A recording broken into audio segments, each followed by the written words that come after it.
내 행위를 아노니 라는 제목으로 계속해서 말씀을 나누도록 하겠습니다. 열정이 있는 사람이 있고 열정이 없는 사람이 있죠. 열정이 있는 사람은 믿음이 있는 사람입니다. 그래서 뜨겁게 예수님을 잘 믿는 그런 것을 볼 수가 있어요. 근데 열정이 없는 사람은 믿음이 식은 것을 볼 수가 있어요. 뜨거운 믿음이 식어져가지고 열정이 온데간데 없는 것이죠. 열정이 식어졌다면, 믿음이 식어졌다면 다시금 회복되어서 믿음이 있는 자가 되고 또한 열정을 가지고 하나님을 뜨겁게 사랑하는 자가 될 수 있기를 원합니다. 네. 뜨거운 열정을 가지고 예수님을 사랑하는 자가 되시고 믿음이 부유한 자가 되시기를 간절히 원합니다. 네. 지금 우리는 라우디게아 교회에 대해서 말씀을 나누고 있습니다. 소아시아 7교회가 있는데 마지막으로 라우디게아 교회를 살펴보고 있죠. 내가 내 행위를 아느니 내가 어떻게 해야 한다라고 하셨는가 계속해서 말씀을 나누도록 하겠습니다. 내가 내 행위를 아느니 내가 차지도 아니하고 뜨겁지도 아니하도다라고 15절에 말씀을 합니다. 내가 내 행위를 아느니 내가 차지도 아니하고 뜨겁지도 아니하도다. 내가 차든지 뜨겁든지 하기를 원하노라라고 말씀을 하죠. 차지도 아니하고 뜨겁지도 아니하다. 이것은 무슨 뜻이라고 했어요? 미지근한 신앙을 의미한다고 그랬어요. 그래서 라우디게아 교회의 성도들은 신앙이 어떠했다? 미지근했다 그 말이에요. 그러기에 우리의 믿음은 미지근한 모습이 되지 아니하고 뜨거운 신앙의 모습이 될 수 있기를 원합니다. 같이 볼까요? 라우디게아 교회는 미지근한 신앙이었습니다. 라우디게아 교회처럼 미지근하면 안 된다는 말이에요. 열정이 식어진 모습이 되면 안 된다. 다시 회복되고 뜨겁게 하나님을 사랑하는 우리 믿음의 모습이 될 수 있기를 간절히 원합니다. 우리가 서머나 교회와 라우디게아 교회에 대해서 지난 시간에 비교한 내용이 있습니다. 서머나 교회는 외적으로는 가난했어요. 그러나 내적으로는, 영적으로는 어떠했어요? 부요했다 그랬어요. 라우디게아 교회는 반대라고 그랬죠. 라우디게아 교회는 외적으로는 어때요? 부요한 자들이었어요. 그러나 내적으로, 영적으로는 어때요? 가난한 자들이었어요. 우리의 모습은 어느 교회가 되자고 했습니까? 서머나 교회가 되자라고 말씀을 우리가 나눈 바가 있습니다. 우리의 모습이 비록 육적으로는 가난한 모습이고 별로 내세울 것 없는 모습일 수 있지만 우리 영적인 모습만큼은 부요한 자가 되어서 하나님 앞에 칭찬받는 우리 모두가 될 수 있기를 원합니다. 같이 볼까요? 부유한 믿음 됩시다. 부유한 믿음 됩시다. 우리의 믿음은 부유한 믿음이 되어야 합니다. 가난한 믿음이 되면 안 됩니다. 우리의 믿음은 부자가 되어야 돼요. 믿음이 가난해지면 안 되는 거예요. 육적으로 가난한 것은 별로 우리가 따지지 않아요. 그러나 영적으로 가난한 것은 이것은 문제가 있는 거예요. 영적으로 우리가 부유한 모습이 되어야 할 줄로 믿습니다. 19절에 보면 무릇 내가 사랑하는 자를 책망하여 징계하노니 라는 말씀이 나옵니다. 하나님께서 사랑하시는 자를 책망하여 징계하신다라고 말씀을 하고 있어요. 그러니까 책망받는 것, 징계받는 것이 나쁜 거다, 좋은 거다? 좋은 거다 그 말이에요. 왜 좋은 건가?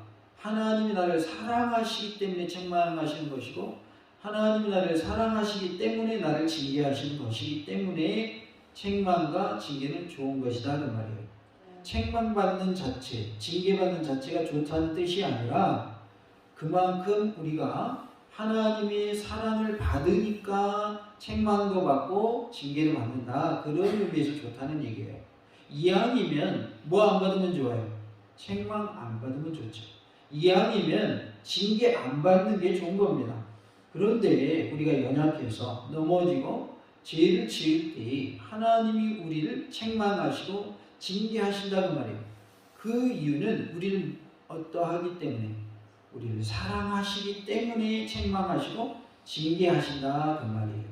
그래서 우리는 하나님의 사랑 가운데서 살아야 할 줄로 믿습니다.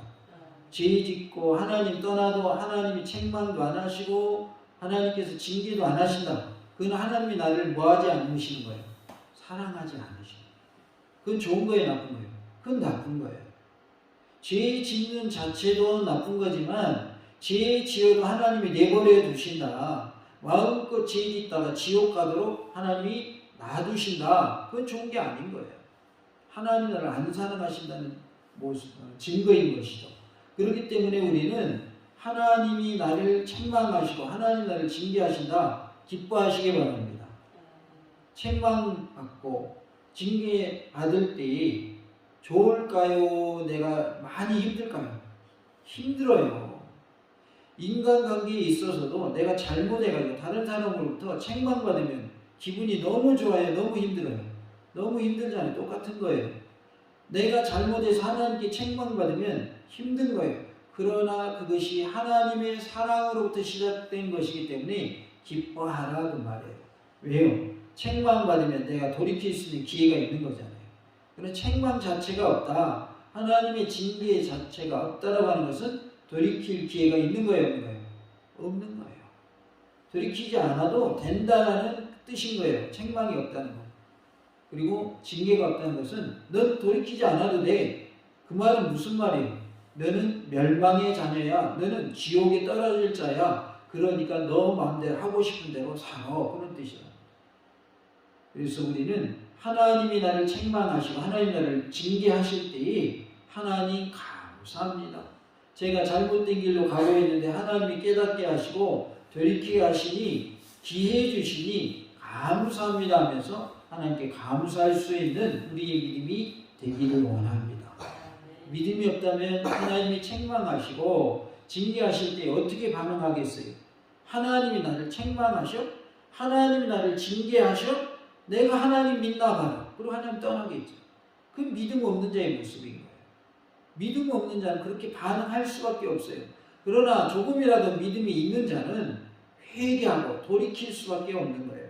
왜? 믿음이 있기 때문에. 하나님 나를 이렇게 사랑하시는구나. 내가 잘못된 길로, 죄의 길로, 멸망의 길로 가는 것을 하나님 원치 않으시는구나 라고 깨닫게 되니 하나님의 사랑에 눈물을 흘릴 수밖에 없는 거예요. 하나님은 우리를 사랑하심을 믿으시기 바랍니다. 내가 죄의 길로, 잘못된 길로 갈 때, 불의의 길을 걸어갈 때 하나님이 나를 책망하시고 채찍질하시고 징계를 하신다고 하는 것은 하나님이 나를 사랑하신다는 증거인 것입니다. 우리가 이왕이면 책망도 받지 마시고 징계도 받지 마시고 칭찬받는 자가 되시기 바랍니다. 그러나 우리가 연약하여 혹 넘어졌을지라도 범죄하였을지라도 회개하고 돌이키는 회복의 의미가 있기를 간절히 원합니다. 하나님의 사랑은 주로 아가파워라는 단어를 씁니다. 사랑하다라는 뜻인데요. 이것을 이제 사랑이라는 단어로 표현할 때는 아가페라고 하죠. 그리고 이 19절에 쓰인 이 사랑하는이라는 말은 필로라는 단어를 썼어요. 사랑하다 우리말로는 똑같은데 뜻이 좀 다르죠. 이것을 이제 사랑이라는 단어로 필로라는 단어를 말할 때는 필로스라는 단어로 필레오라는 단어로 표현이 됩니다. 그래서 아가페 사랑과 필레오 사랑 이렇게 말하잖아요. 근데 여기서 19절에 쓰인 단어는 필로라는 사랑하다라는 단어를 썼는데요. 아가페 하면 조건 없는 사랑을 말하죠. 무조건적인 사랑. 그리고 필레오는 우정을 말합니다. 친구 간의 사랑. 그런데 이 문자적인 차이 때문에 혹자는 아가파오는 하나님께서 은혜로 사랑하시는 모습을 나타내는 반면에 필로는 그리스도 예수의 판단으로 사랑하심을 의미한다라는 것으로 보았어요. 그러나 필로는 아가파와 동일한 의미를 지닌 것으로 보는 것이 자연스러운 것을 알 수가 있습니다. 왜냐하면 신약 성경에서는 자주 필로라는 단어와 아가파오라는 단어가 같은 뜻으로 쓰여졌기 때문입니다. 그래서 원래의 의미는 우정이라는 뜻과 무조건적인 사랑이라는 의미가 있지만 신약에서 쓰여질 때는 같은 의미로 쓰여졌기 때문에 굳이 그거를 구분할 필요가 없다는 것을 알 수 있습니다.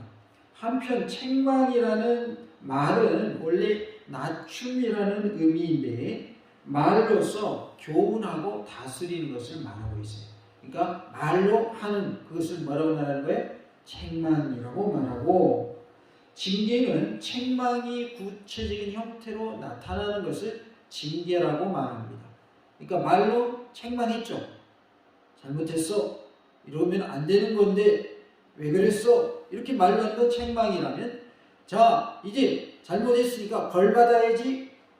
그래서 벌을 받는 건 뭐라는 거예요? 징계다 그 말이죠. 그리스도 예수께서 그 사랑하는 자의 잘못을 방관하지 않으시며 사랑 어린 책망과 징계로 인도하시는 것을 볼 수가 있습니다. 사랑 어린 책망, 사랑 어린 징계를 하신다는 거예요. 그러니까 하나님이 하시는 책망, 하나님이 하시는 징계는 사랑의 마음을 가지고 하시는 것이다. 그러니까 하나님이 단순히 우리를 잘못한 것에 대해서 벌 주시기 위함이 아니고 오히려 그 책망과 징계를 통해서 돌아오라고, 그리고 회복되라고 하나님께서 우리를 책망하시고 징계를 내리신다라는 것을 알 수가 있습니다. 그래서 예수님이 우리에게 하시는 책망과 징계는 사랑 어린 책망과 징계다, 이렇게 표현할 수 있습니다. 19절에 보면 그러므로 내가 열심을 내라 회개하라라는 말씀이 나옵니다. 열심을 내라라는 말은 현재 명령형으로 쓰여져 있고요. 회개하라는 말은 부정과거 시제로 되어 있어요. 이 두 개의 명령문의 시제의 변화는 단번에 결정적으로 회개하고 지속적으로 열심을 내라 그런 말이에요. 그러니까 회개한 것은 과거적인 시점이라면 열심을 내는 것은 지속적으로 계속해서 열심을 내라 그런 의미로 쓰였다는 것이죠. 그러니까 먼저는 뭘 해야 되는 거예요? 회개하고 그 다음으로는요 열심을 내라는 거예요. 한번 회개했으면 그 다음부터는 계속해서 열심히 하나님을 잘 섬기라라고 말씀하고 있습니다. 같이 해봅시다. 회개하고 열심을 냅시다. 우리가 회개했다면 그 다음부터는 지속적으로 계속해서 열심을 내라는 뜻입니다. 한 번 열심을 내고 그 다음에 열심을 내지 않는 것을 의미하는 것이 아니라, 회개했으면 한 번 열심을 낸 후에 계속해서 열심을 내라는 뜻이에요.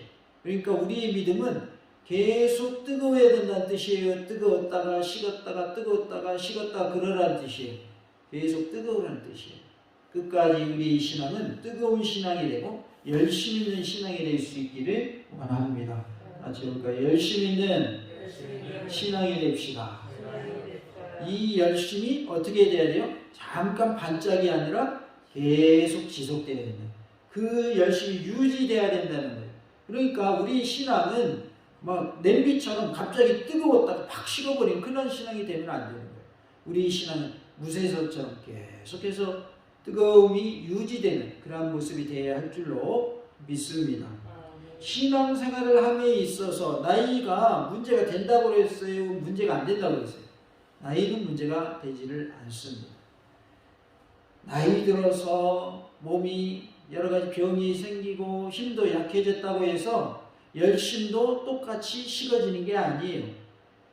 내가 몸으로 할 수 있는 것을 못할 수는 있어요.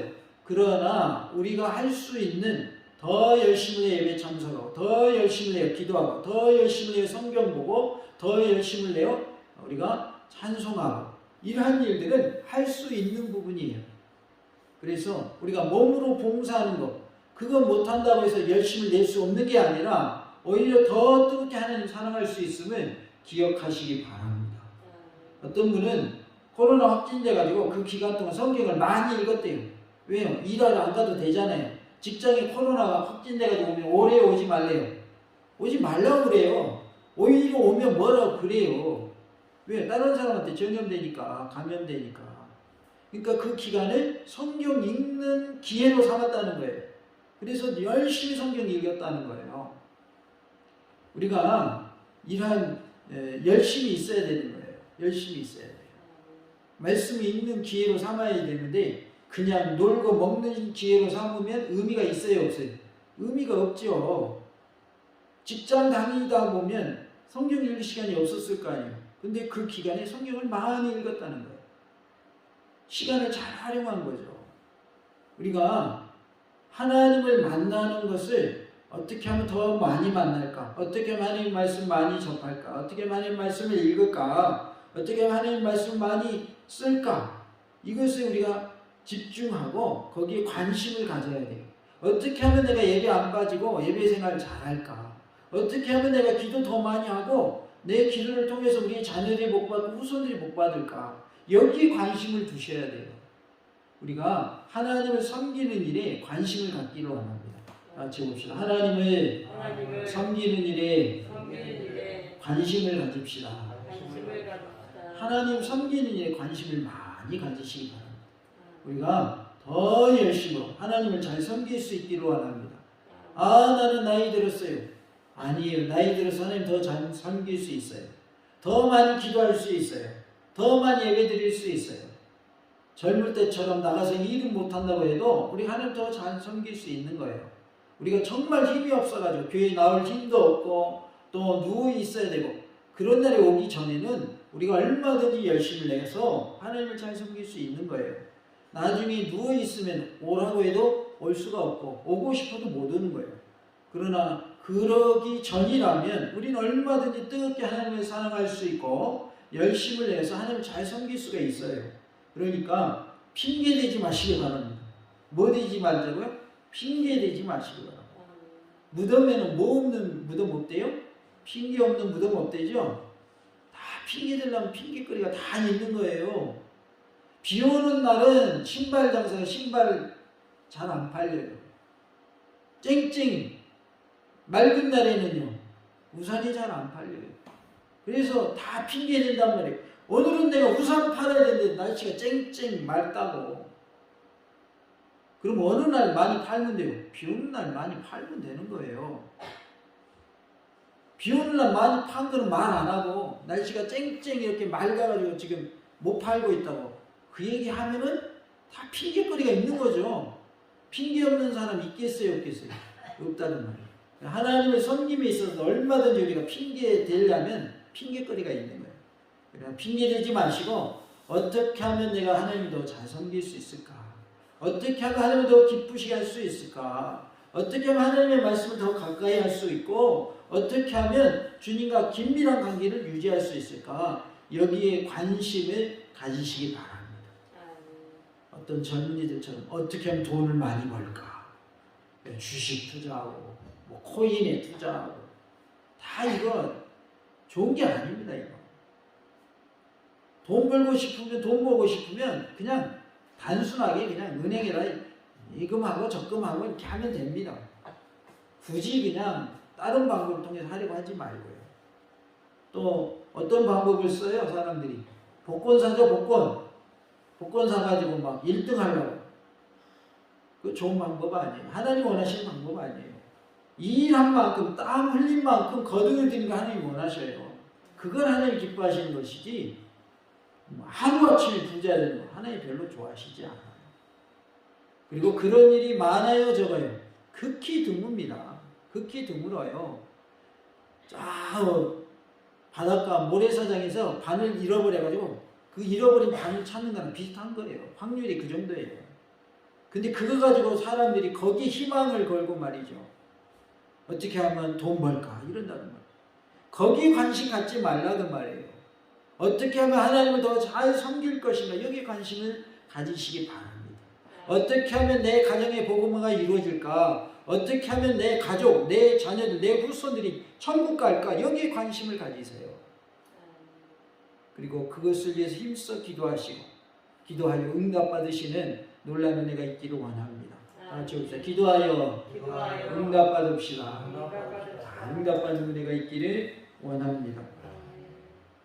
우리가 하나님의 은혜 가운데 회개하는 은혜가 있기를 원하고 또한 열심을 내는 그러한 모습이 될 수 있기를 원합니다. 20절에 보면 볼지어다 내가 문 밖에 서서 두드리노니 라고 말씀을 합니다. 서서라는 말은 현재 완료 시제로 쓰여져서 이미 오셔서 준비가 완료된 상태를 의미하고 두드리노니 이 말은 현재 시대로서 지금도 계속해서 두드리시는 그리스도 예수의 모습을 나타내 주고 있습니다. 이것은 죄인들을 향한 그리스도 예수의 인내와 사랑을 보여주는 말씀입니다. 예수님은 우리를 사랑하셔요.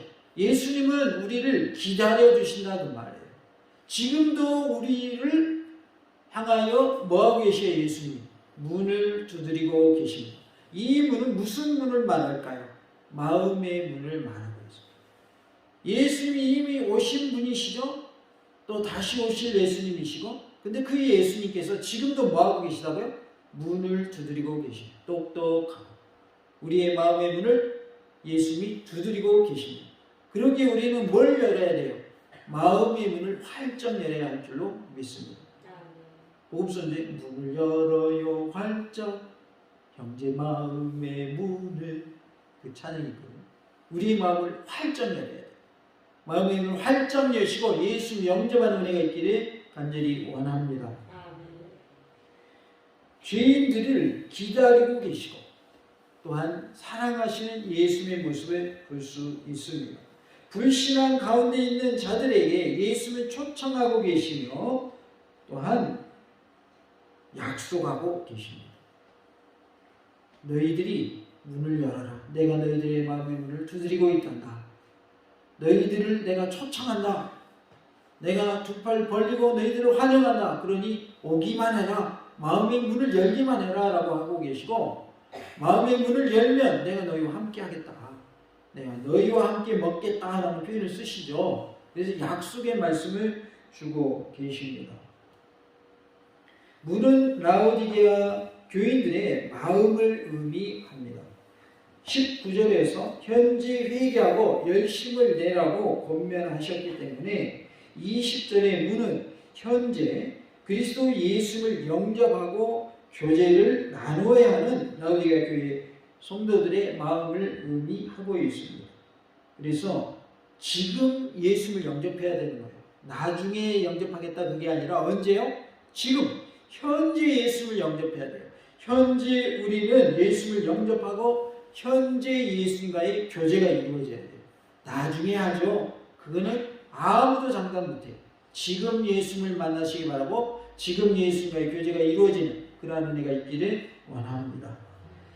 지금이 바로 마음의 문을 열 때다 그 말이에요. 다 같이 보자. 지금 마음의 문을 열어야 합니다. 우리에게 다음에 기회가 주어진다는 걸 아무도 보장을 못합니다. 오늘 내가 살아있으니까 내일도 살아있다는 보장 아무도 못합니다. 그렇기 때문에 지금이라고 하는 이 순간에 우리의 마음의 문을 열고 예수님 영접해야 되는 거예요. 다음에 예수님 영접하지 뭐. 내가 좀 사업이 잘 되면 어느 정도 자리를 잡으면 그때 예수님 믿지 뭐. 그 기회가 올지 안 올지 장담할 수가 없는 거예요. 하나님이 기회 주셔야 그것도 기회가 오는 것이지 기회가 올지 안 올지 아무도 몰라요. 그렇기 때문에 지금 예수를 믿어야 되고 지금 마음의 문을 열어야 할 줄로 믿습니다. 다시 해볼까요? 지금 마음의 문을 활짝 엽시다. 마음의 문을 어떻게 열어요? 활짝 여시기 바랍니다. 같이 한번 이렇게 해봅시다. 마음의 문을 활짝 엽시다. 마음의 문을 활짝 여시기 바랍니다. 마음의 문을 열면 누가 들어오셔요? 예수님이 들어오셔요. 예수님이 내 안에 오신다는 거예요. 그래서 누굴 모시고 살아야 돼요? 예수님 모시고 사시기 바랍니다. 예수를 모시고 살면 내 안에 평안이 있습니다. 기쁨이 있습니다. 감사가 넘쳐납니다. 그러나 예수님 없는 삶, 원망 불평의 삶을 살 수밖에 없습니다. 불안한 삶을 살 수밖에 없습니다. 평안이 없습니다. 그러기에 우리는 예수님을 모시고 사는 삶이 되어야 할 줄로 믿습니다. 예수님 안에서 참 기쁨과 평안을 누리며 사신 복된 삶이 다 되시기를 간절히 원합니다. 20절에 누구든지 내 음성을 듣고 문을 열면 내가 그에게로 들어가 그와 더불어 먹고 그는 나와 더불어 먹으리라 라고 말씀하십니다. 라오디게아 교인들이 그리스도 예수님의 회개 촉구의 권면을 듣고 회개하여서 그리스도 예수를 영접할 때의 결과를 말하고 있는 거예요. 예수님 너희들이 회개해야 된다, 열심을 해야 해 라고 권면하셨죠. 이 말씀에 그들이 반응해가지고 예수님이 영접했을 때의 결과는 뭐냐면 예수님이 우리 안에 들어와서 우리와 함께 먹고 마시시겠다. 그 말은 우리와 함께 교제를 나누시겠다라는 뜻입니다. 먹고라는 말은 교제를 나누며 즐기는 식사를 말하고 있습니다. 라오디게아 교인들이 회개하여서 그리스도 예수를 영접할 경우에 그리스도 예수님께서는 그들 안에 거하셔서 그들과 더불어 교제를 나누시고 친밀한 관계를 이루실 것을 말씀하고 있습니다. 그러기에 우리는 예수님과 친밀한 관계가 될 수 있기를 원합니다. 다 같이 합시다. 예수님과 친밀한 관계 됩시다. 예수님과 가까워야 된다는 말이에요. 먼 관계가 되지 말고 가까운 관계, 친밀한 관계, 끈끈한 관계가 되시기 바랍니다. 이웃 간에도 친한 이웃 있어요, 없어요? 있죠. 친한 이웃이 있으면 자주 찾아가게 되고 또 먹을 것도 나눠 먹을 거 있으면 서로 나눠 먹고 또 좋은 거 있으면 서로 나누고 그렇게 해요, 안 해요? 그렇게 하죠. 하나님과 그런 관계가 돼야 돼요. 예수님과 그런 관계가 돼야 돼요. 하나님으로부터 예수님으로부터 우리는 좋은 것을 받아 누려야 돼요. 그러려면 예수님과 관계가 좋아야 되겠어요? 나빠야 되겠어요? 좋아야 되는 거죠. 성령님으로 충만한 관계가 바로 우리가 예수님과 긴밀한 관계인 것이죠. 그러나 성령님으로 충만하지 못하면 예수님과 친밀한 관계가 아니다라는 증거인 것입니다. 그리스도 예수님과 하나님은 현재 그리스도 예수를 영접한 자들과 누구를 통해서 교제하고 계실까요? 성령님을 통해서 우리와 교제하고 계십니다. 그래서 우리는 성령님을 통해서 예수님과 교제하고 성령님을 통해서 하나님과 교제하고 있습니다. 그래서 성령님으로 충만한 사람은 누구와 지금 교제를 잘하고 있는 거예요? 예수님과 교제를 잘하고 있는 것이고 성령님으로 충만한 사람은 하나님과 교제를 잘하고 있는 사람인 것이죠. 그래서 우리는 성령님으로 충만한 모습이 되어야 할 줄로 믿습니다. 요한복음 14장 23절에 예수께서 대답하여 이르시되 사람이 나를 사랑하면 내 말을 지키리니 내 아버지께서 그를 사랑하실 것이요 우리가 그에게 가서 거처를 그와 함께 하리라 라고 말씀을 합니다. 예수님을 사랑하는 사람은 예수님의 말씀을 뭐한대요? 지킨다는 거예요. 그리할 때 하나님과 예수님은 어떻게 하실까요? 하나님 아버지께서 예수님을 사랑하고 예수님의 말씀을 지키는 자를 뭐 하신다? 사랑하신다라고 했고 우리가 라고 표현을 하고 있어요. 우리가 그에게 가서 거처를 그와 함께 하리라. 여기서 우리는 누구를 말할까요? 성삼위 하나님을 말합니다. 예수님, 하나님, 성령님을 말합니다. 그래서 우리가 라고 표현을 하고 계십니다. 그래서 성령님과 함께하는 삶은 곧 하나님과 예수님과 함께하는 삶이 된다라는 것을 말씀해 주고 있습니다. 하나님께서 우리와 함께하심을 믿으시기 바랍니다. 하나님이 나와 함께하시기 때문에 우리는 걱정할 것이 없습니다. 하나님이 나를 도와주시기 때문입니다. 하나님 나를 지켜 보하여 주시기 때문입니다. 나를 불 가운데서도 사르지 않게 하시고 물 가운데서도 침몰치 않게 하심을 믿으시기 바랍니다. 이기는 그에게는 내가 내 보좌에 함께하여 주기를 내가 이기고 아버지 보좌에 함께 앉은 것과 같이 하리라 라고 21절에 말씀을 합니다. 승리자에게 주시는 약속입니다. 우리에게 이러한 약속을 주셨어요. 그리스도 예수님께서 보좌에 앉으심은 그의 왕적 지위를 의미합니다. 즉 예수님이 왕이시라 왕이신 그러한 모습을 말씀해 주고 있습니다. 그리스도 예수님께서는 자신이 하나님 아버지의 보좌에 앉음으로 왕적인 지위를 누리시는 것처럼 승리자에게도 그와 동일하게 권세를 허락해 주시겠다고 약속하고 계십니다. 그러니까 예수님께서 하나님 보좌 우편에 앉으신 것처럼 우리에게도 그 보좌에 함께 앉게 해주시겠다라고 약속하고 계십니다. 즉 이것은 그리스도 예수님과 더불어 왕을 할 것에 대한 약속입니다. 요한계시록 20장 6절에 이 첫째 부활에 참여하는 자들은 복이 있고 거룩하도다.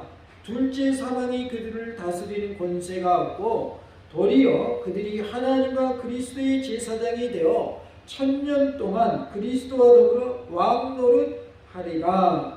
그들로 우리 하나님 앞에서 나라와 제사장들을 삼으셨으니 그들이 땅에서 왕 노릇하리로라 하더라 라고 말씀을 하고 있습니다.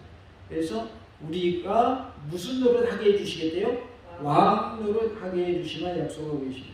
한편 보좌에라는 말은 위에를 의미하는 에피라는 말을 사용하지 않고 아내라는 의미의 엔이라는 말을 사용해서 단순히 보좌에 앉는 것뿐만 아니라 그 이상의 명예와 권세를 주시며 참여하게 하시겠다는 약속을 의미하고 있습니다. 그래서 보좌 위가 아니라 보좌 안에라는 언어를 사용을 했다는 거예요.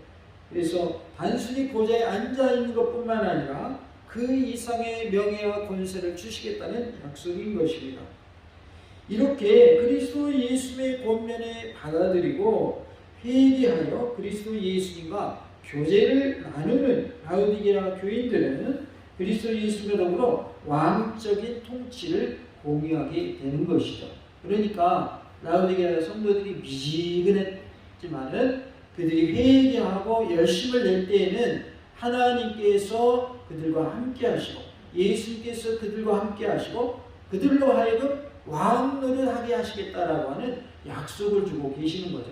그러니까 우리가 혹이라도 미지근한 신앙이었다면 다시 뜨거워지기를 원하고 열심을 내서 하나님 잘 섬김으로 하나님의 은혜 가운데 왕노릇하는 복을 누리는 은혜가 우리 모두에게 있기를 원합니다.